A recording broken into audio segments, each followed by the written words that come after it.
नमस्कार। दिन भर की तमाम बड़ी और अहम खबरों के साथ मैं हूं प्रीति सिंह।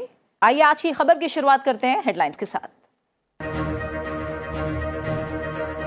प्रधानमंत्री की अध्यक्षता में केंद्रीय कैबिनेट की बैठक। इरडा में 1500 करोड़ रुपए की पूंजी डालने को मिली मंजूरी। उधारकर्ताओं को भी बड़ी राहत। राष्ट्रीय सफाई कर्मचारी आयोग के कार्यकाल को बढ़ाने का फैसला।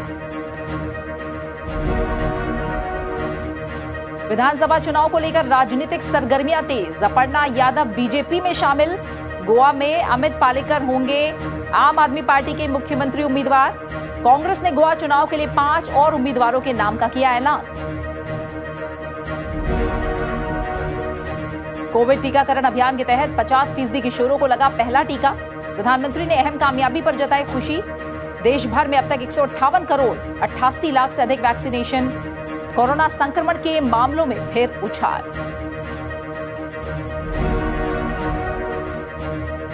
मुंबई डॉकयार्ड में आईएनएस रणवीर में विस्फोट के कारणों की जांच के लिए बोर्ड ऑफ इंक्वायरी का आदेश। हादसे में नौसेना के 3 कर्मियों की मौत। मुंबई पुलिस ने दुर्घटनावश मौत का मामला किया दर्ज।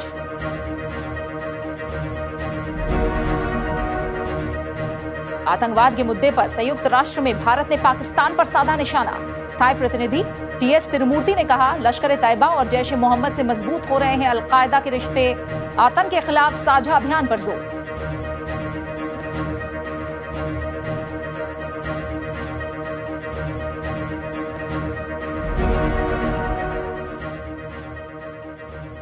प्रधानमंत्री नरेंद्र मोदी की अध्यक्षता में हुई कैबिनेट की बैठक में कई अहम फैसलों को मंजूरी दी गई है। बैठक के बाद केंद्रीय मंत्री अनुराग ठाकुर ने इन अहम फैसलों की जानकारी दी। केंद्रीय मंत्रिमंडल ने भारतीय नवीकरणीय ऊर्जा विकास एजेंसी में 1500 करोड़ रुपए की पूंजी डालने को मंजूरी दी है। सरकार के इस फैसले के बाद इरेडा अक्षय ऊर्जा क्षेत्र को 12,000 करोड़ रुपए उधार दे सकेगा। अनुराग ठाकुर ने कहा कि केंद्र सरकार ने रिन्यूएबल एनर्जी की पावर जनरेशन क्षमता को बढ़ाने के साथ ही इसकी फाइनेंस की क्षमता बढ़ाने के लिए भी निर्णय लिया है। मंत्रिमंडल के इस निर्णय से इरेडा को 3,500 से 4,000 मेगावाट नवीकरणीय ऊर्जा क्षमता सृजित करने में मदद मिलेगी।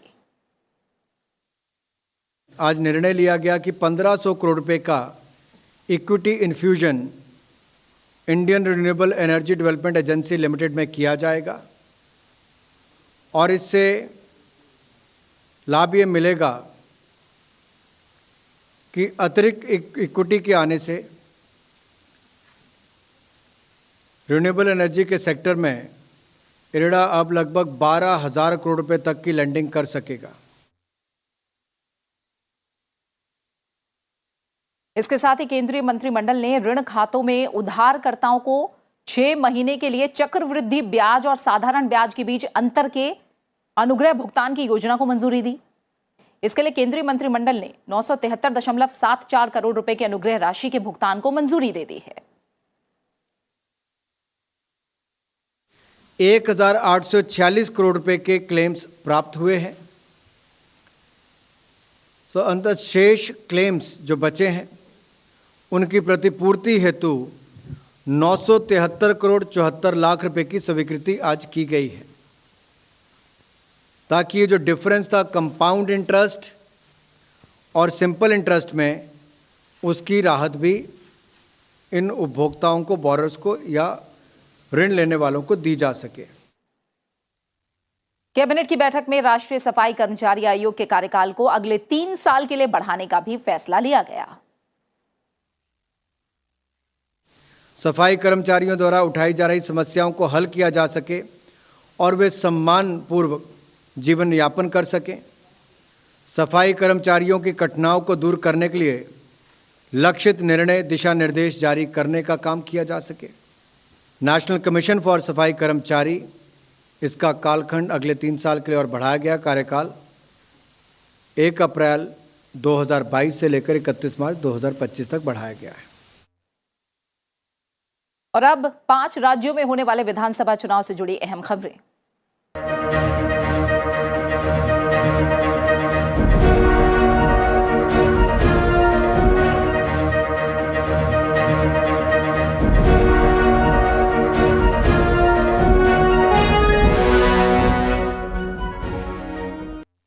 समाजवादी पार्टी के संरक्षक और वरिष्ठ नेता मुलायम सिंह यादव की छोटी बहू अपर्णा यादव आज बीजेपी में शामिल हो गईं।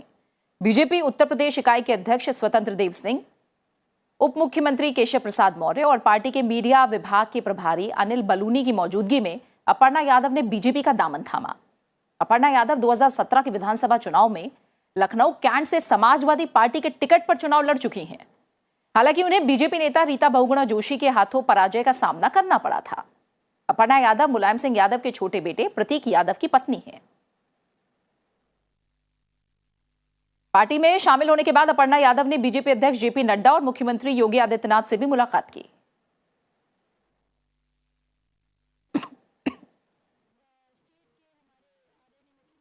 श्री योगी आदित्यनाथ जी और जितने भी बड़े लोग हैं इनकी कमेटी में, सभी ने बड़े प्रेम और आशीर्वाद के साथ मुझे ये भरोसा दिलाया है कि वो बहुत अच्छे से जो है मुझे एक मौका देंगे और मुझे आगे बढ़ाने का काम करेंगे। समाजवादी पार्टी के अध्यक्ष अखिलेश यादव उत्तर प्रदेश विधानसभा चुनाव में बतौर उम्मीदवार ताकत आजमा सकते हैं। अखिलेश यादव ने इसका संकेत दिया है। हालांकि उन्होंने साफ कर दिया है कि वो चुनाव से पहले आजमगढ़ की जनता से अनुमति लेंगे, क्योंकि आजमगढ़ की जनता ने उन्हें लोकसभा चुनाव में जिताया था। फिलहाल वो किस सीट से मैदान में उतरेंगे इसका फैसला नहीं हुआ है। मैं आजमगढ़ की जनता से अनुमति लेकर के ही चुनाव लड़ूंगा। अगर चुनाव लड़ता हूं तो आजमगढ़ की जनता से अनुमति इसलिए लेनी पड़ेगी, वहां के लोगों ने मुझे जिताया है। गोवा के लिए आम आदमी पार्टी के लिए मुख्यमंत्री पद का चेहरा अमित पालेकर होंगे। आम आदमी पार्टी के संयोजक अरविंद केजरीवाल ने आज इसका ऐलान किया। अमित पालेकर पेशे से वकील हैं। उन्होंने पिछले साल आम आदमी पार्टी ज्वाइन की थी। पालेकर ओबीसी में आने वाले भंडारी समुदाय से ताल्लुक रखते हैं, जिनकी गोवा की कुल आबादी में करीब 35% हिस्सेदारी है।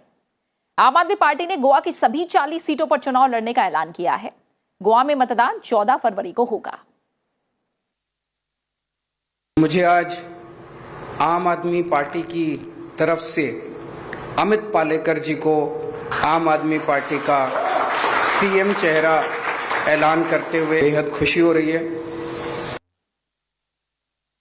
उत्तर प्रदेश में बीजेपी निषाद पार्टी और अपना दल के साथ मिलकर विधानसभा चुनाव लड़ेगी। बीजेपी अध्यक्ष जेपी नड्डा ने कहा है कि तीनों पार्टियां एक साथ मिलकर 403 सीटों पर चुनाव लड़ रही हैं। निषाद पार्टी और अपना दल के 7 सीटों को लेकर चर्चा हुई है।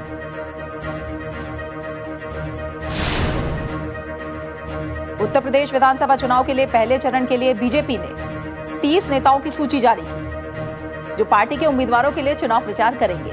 इसमें प्रधानमंत्री नरेंद्र मोदी के अलावा गृह मंत्री अमित शाह, रक्षा मंत्री राजनाथ सिंह, यूपी के मुख्यमंत्री योगी आदित्यनाथ का नाम शामिल है।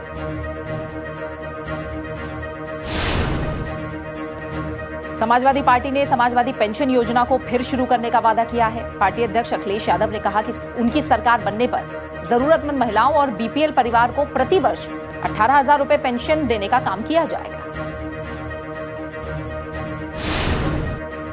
उत्तराखंड के पूर्व मुख्यमंत्री त्रिवेंद्र सिंह रावत ने विधानसभा चुनाव न लड़ने की इच्छा जाहिर की है। उन्होंने बीजेपी अध्यक्ष जेपी नड्डा को इस बारे में पत्र लिखा है। त्रिवेंद्र सिंह रावत फिलहाल डोईवाला सीट से विधायक है और वो इस सीट से 3 बार प्रतिनिधित्व कर चुके हैं। दिवंगत सीडीएस जनरल बिपिन रावत के छोटे भाई सेना से रिटायर्ड कर्नल विजय रावत बीजेपी में शामिल हो गए हैं। उन्होंने उत्तराखंड के मुख्यमंत्री पुष्कर सिंह धामी की मौजूदगी में पार्टी की सदस्यता ग्रहण की।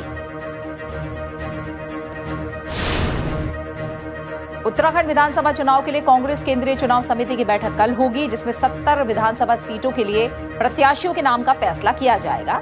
यहां कई सीटों पर एक से अधिक दावेदार हैं।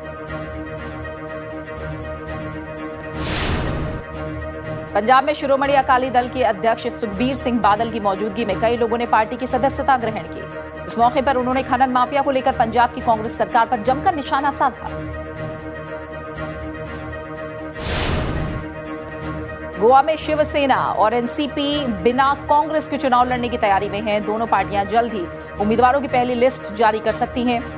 एनसीपी नेता प्रफुल्ल पटेल ने कहा कि उन्होंने कांग्रेस से साथ चुनाव लड़ने की बात की थी, लेकिन कांग्रेस ने साफ इनकार कर दिया।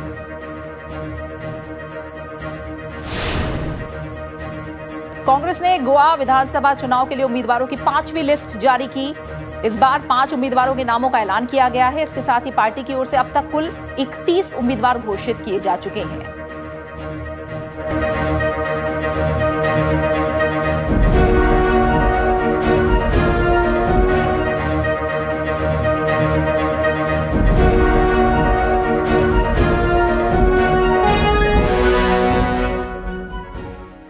और आइए अब बात करते हैं कोविड से जुड़े तमाम अपडेट की। देश में एक दिन में कोविड के 2,82,970 नए मामले सामने आने के बाद देश में अब संक्रमितों की संख्या बढ़कर 3,79,00,000 से ज्यादा हो गई है। वहीं कोविड-19 के उपचार करा रहे मरीजों की संख्या बढ़कर 18,31,000 से ज्यादा हो गई है, जो कुल मामलों का 4.83% है। देश में 232 दिन में उपचार करा रहे मरीजों की ये सबसे ज्यादा संख्या है। पिछले साल 31 मई को इलाज करा रहे मरीजों की संख्या 18,95,000 से ज्यादा थी। देश में मरीजों के ठीक होने की राष्ट्रीय दर घटकर अब 93.88% हो गई है। संक्रमण की रोजाना यानी दैनिक दर 15.13% और साप्ताहिक दर 15.53% दर्ज की गई।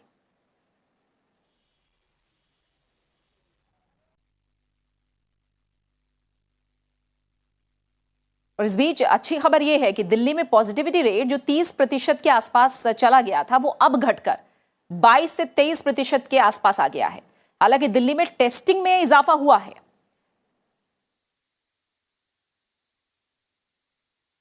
अभी जो बेड ऑक्यूपेंसी है 2730 बेड ऑक्यूपाइड है और लगभग 13,000 बेड अभी भी दिल्ली के अंदर कोविड के हमारे पास खाली हैं। और पॉजिटिविटी भी धीरे धीरे कम हो रही है। जो 30% चली गई थी अब वो 22.5% के आसपास आ गई है और टोटल नंबर ऑफ केसेस भी दिल्ली में धीरे धीरे कम हो रहे हैं। देश में ओमाइक्रॉन के मामलों में दिनों दिन इजाफा हो रहा है। अब ओमाइक्रॉन के कुल मामलों की संख्या बढ़कर 8,961 हो गई है, जो कल के मुकाबले 0.79% ज्यादा है। विशेषज्ञ कह रहे हैं कि हर संक्रमित के नमूनों का जीनोम सीक्वेंसिंग मुमकिन नहीं है, लेकिन इस मौजूदा लहर में ज्यादातर मामले ओमाइक्रॉन स्वरूप के ही हैं। राष्ट्रव्यापी टीकाकरण अभियान की बात करें तो अब तक कोविड-19 रोधी टीकों की 158.88 करोड़ से ज्यादा खुराक दी जा चुकी हैं। पिछले 24 घंटों के दौरान 76 लाख से ज्यादा कोविड टीके लगाए गए। राष्ट्रव्यापी कोविड टीकाकरण अभियान के तहत 15 से 18 वर्ष के 50% से अधिक किशोरों को पहला टीका लग चुका है। अब तक 3,73,00,000 से ज्यादा किशोरों की कोविड की पहली डोज उन्हें लगाई जा चुकी है। प्रधानमंत्री नरेंद्र मोदी ने किशोरों के कोविड टीकाकरण अभियान पर खुशी जाहिर की। कहा कि टीकाकरण और कोविड मानकों का पालन जरूरी है। देश मिलकर इस महामारी का मुकाबला करेगा। 15 से 18 आयु वर्ग के 50% से अधिक किशोरों को टीके की पहली डोज लगने पर उन्होंने कहा कि इस गति को बनाए रखना जरूरी है। वहीं सुप्रीम कोर्ट ने कोविड-19 से मौत के मामलों में मृतकों के परिजनों को मुआवजा नहीं दिए जाने को लेकर राज्य सरकारों पर नाराजगी जताई है। अदालत ने आंध्र प्रदेश के मुख्य सचिव को कारण बताओ नोटिस जारी करके पूछा कि क्यों ना उनके खिलाफ अवमानना की कार्रवाई शुरू की जाए। शीर्ष अदालत ने आंध्र प्रदेश और बिहार सरकार के मुख्य सचिवों से ऑनलाइन पेश होने और यह स्पष्टीकरण देने के लिए कहा है। अदालत ने कोविड-19 से मौत के बिहार सरकार के आंकड़ों को खारिज करते हुए कहा कि ये आंकड़े वास्तविक नहीं बल्कि सरकारी हैं। वहीं डीजीसीए ने देश में तय अंतर्राष्ट्रीय यात्री उड़ानों पर जारी रोक 28 फरवरी तक बढ़ा दी है। कोरोना महामारी के कारण देश में निर्धारित अंतर्राष्ट्रीय यात्री उड़ानें 23 मार्च 2020 से निलंबित हैं। हालांकि एयर बबल व्यवस्था के तहत जुलाई 2020 से भारत और लगभग 40 देशों के बीच विशेष यात्री उड़ानों का संचालन हो रहा है। नियामक के मुताबिक ये प्रतिबंध अंतर्राष्ट्रीय माल ढुलाई के संचालन और विशेष रूप से डीजीसीए की तरफ से मंजूर की गई उड़ानों पर लागू नहीं होगा। इसके अलावा एयर बबल व्यवस्था के तहत संचालित हो रही उड़ानें भी प्रभावित नहीं होंगी। वहीं कोविड महामारी से दुनिया भर में लोगों को खासी मुश्किलों का सामना करना पड़ रहा है। जर्मनी में एक दिन में 1 लाख से ज्यादा कोविड के केस आने के बाद प्रतिबंधों को बढ़ा दिया गया है। बार और रेस्टोरेंट तक लोगों की पहुंच सीमित कर दी गई है। सिर्फ उन्हीं लोगों को बार और रेस्टोरेंट में जाने की अनुमति है जिन्हें बूस्टर डोज जिन्होंने लगवा ली है या जो पूरी तरह वैक्सीनेटेड हैं। घरों में होने वाली पार्टी के दौरान भी लोगों की संख्या को सीमित किया गया है। सरकार ने एक जगह या 2 घरों के 10 लोगों से ज्यादा एकत्रित होने पर प्रतिबंध लगा दिया है। वहीं जापान सरकार कोरोना वायरस के ओमाइक्रॉन स्वरूप के कारण संक्रमण के बढ़ते मामलों के मद्देनजर टोक्यो समेत 10 से अधिक क्षेत्रों में शुक्रवार से कोविड-19 संबंधी नई पाबंदियां लागू करेगी। सरकार ने 13 क्षेत्रों में 3 सप्ताह के लिए 13 फरवरी तक नए प्रतिबंध लागू करने की योजना को मंजूरी दी है। तेजी से बढ़ते संक्रमण ने कुछ क्षेत्रों में अस्पतालों, स्कूलों और अन्य क्षेत्रों को काफी प्रभावित किया है। इस बीच विश्व स्वास्थ्य संगठन ने आगाह किया है कि कोरोना वायरस महामारी अभी खत्म नहीं हुई है। विश्व भर में कोविड के नए वेरिएंट ओमाइक्रॉन का फैलाव बहुत तेज गति से हुआ है, जिससे नए वेरिएंट विकसित होने की आशंका है।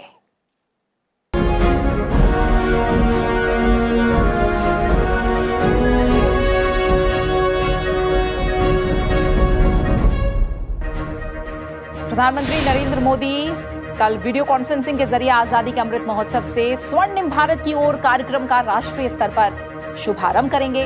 कार्यक्रम का आयोजन ब्रह्म कुमारी के संस्थापक प्रजापति ब्रह्मा के आरोहण की 53वीं वर्षगांठ के अवसर पर किया जा रहा है। लोकसभा अध्यक्ष ओम बिरला भी इस कार्यक्रम में शामिल होंगे।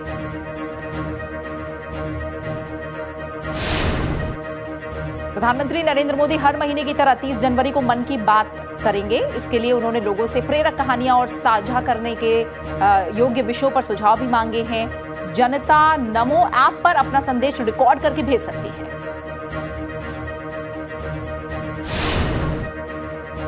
उत्तर प्रदेश के मुख्यमंत्री योगी आदित्यनाथ ने गौतम बुद्ध नगर में GIMS इंस्टीट्यूट और बाकी की सुविधाओं का निरीक्षण किया। उन्होंने कोविड पर सरकार की उपलब्धियों को गिनाते हुए कहा कि पहली लहर की तरह इस बार सरकार ने ऑक्सीजन की आपूर्ति पर खास ध्यान दिया है।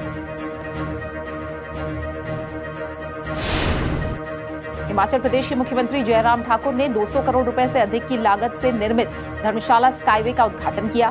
साथ ही उन्होंने विभिन्न विकास परियोजनाओं का शुभारंभ किया और जनसभा को संबोधित किया।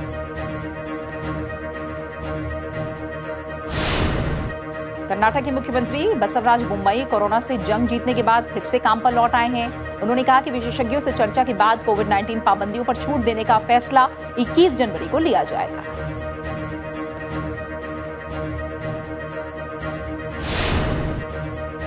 आंध्र प्रदेश के मुख्यमंत्री YS जगनमोहन रेड्डी ने आज भूमि अधिकार भूमि संरक्षण योजना का उद्घाटन किया। प्रारंभिक चरण में 51 गांव के भूमि सर्वेक्षण का काम पूरा किया गया है। साथ ही उन्होंने 37 गांव के ग्राम सचिवालयों में अचल संपत्ति पंजीकरण सेवाओं की शुरुआत की।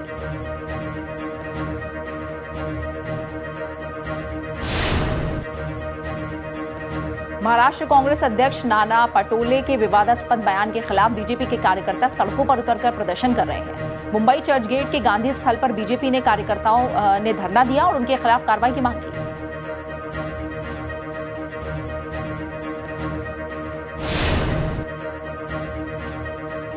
केरल में 15 से 18 आयु वर्ग के किशोरों को स्कूल में ही टीका देने का अभियान शुरू किया गया है। 500 छात्रों से अधिक संख्या वाले स्कूलों में कोविड टीका केंद्र बनाकर उन्हें वैक्सीन की पहली खुराक दी जा रही है। प्रदेश में अब तक 55% बच्चों को वैक्सीन की पहली डोज दी जा चुकी है।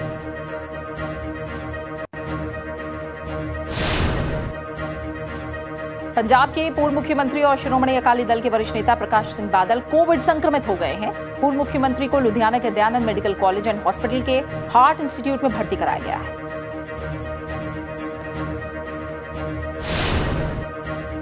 तमिलनाडु में राजनीतिक दलों ने शहरी निकायों के लिए एकल चरण में चुनाव कराने और इन चुनाव के सुचारू संचालन के लिए अर्धसैन्य बलों की तैनाती किए जाने का समर्थन किया है। राज्य चुनाव आयोग की अध्यक्षता में हुई बैठक में विभिन्न दलों ने अपनी राय रखी।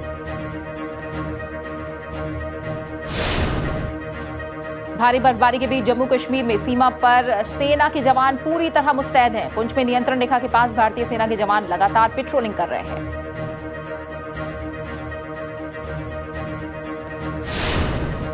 बर्फबारी के बीच हिमाचल प्रदेश के शिमला में पर्यटकों की आमद बढ़ी है। यहां कुफरी में कड़ाके की ठंड के बीच पर्यटक बर्फ पर स्कीइंग का लुत्फ उठाते दिखे। मौसम खुलते ही हजारों की संख्या में लोग बर्फबारी का आनंद लेते दिखे।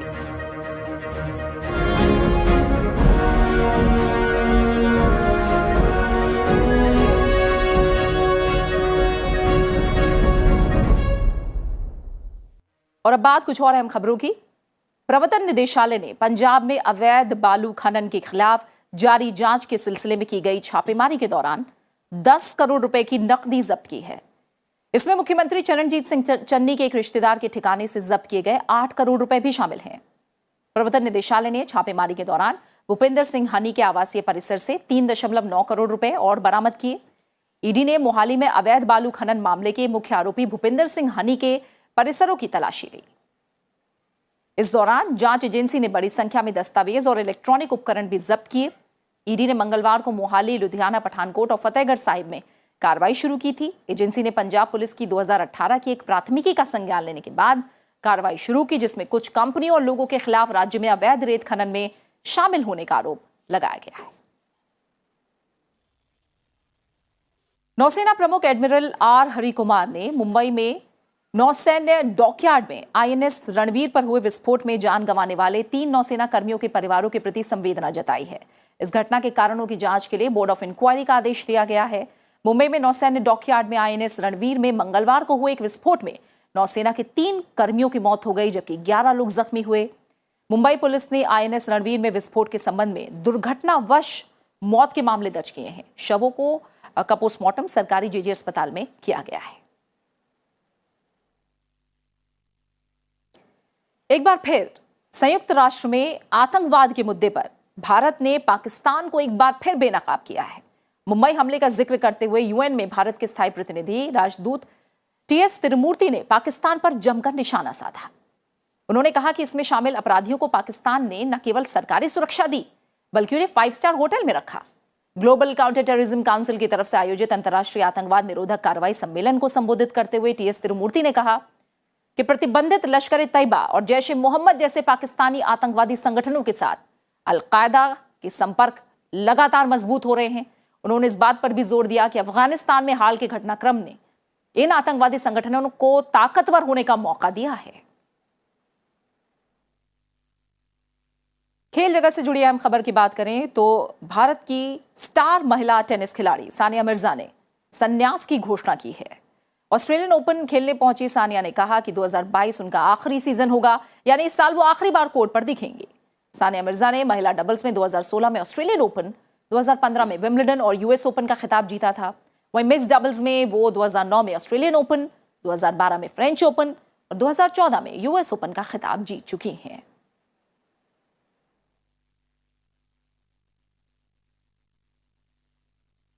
और इसी के साथ फिलहाल इस बुलेटिन में इतना ही, और जाते जाते आपको छोड़ जाते हैं गणतंत्र दिवस परेड की रिहर्सल की तस्वीरों के साथ। अपना अच्छे से ख्याल रखिए और मुझे दीजिए इजाजत। नमस्कार।